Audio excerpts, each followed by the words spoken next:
Welcome to today's Java tutorial where we are going to understand inheritance and polymorphism, two very important object-oriented programming concepts, in a simple and beginner-friendly way.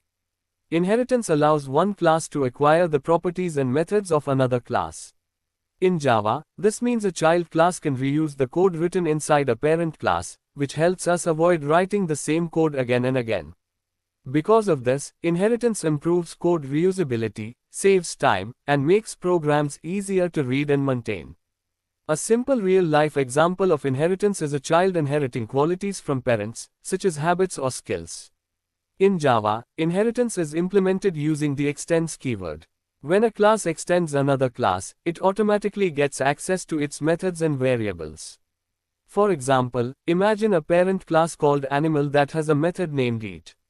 Now we create a child class called dog that extends the animal class. The dog class automatically gets the eat method and can also have its own method called bark.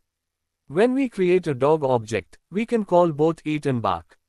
This clearly shows how inheritance works in Java. Now let's move on to polymorphism. Polymorphism means one task can be performed in multiple ways. In Java, the same method can behave differently based on the object that is calling it.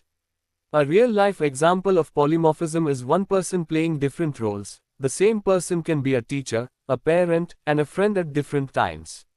In Java, polymorphism is mainly achieved using method overriding and method overloading.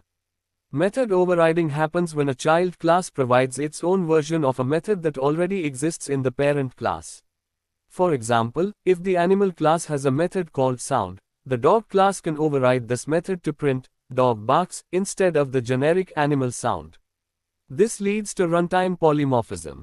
Even if the reference type is animal, when the object is actually a dog, the dog's version of the method will be executed at runtime. So the output will be dog barks. Compile time polymorphism is achieved using method overloading. In this case, multiple methods have the same name but different parameters. For example, an add method can add 2 numbers or 3 numbers, depending on how it is called. Polymorphism makes programs more flexible, easier to extend, and simpler to maintain. It allows developers to write clean and scalable code. To summarize, inheritance helps reuse code efficiently, and polymorphism allows the same method to show different behaviors. Together, they form the foundation of object-oriented programming in Java. Thank you for watching this tutorial. Keep learning, keep practicing, and happy coding.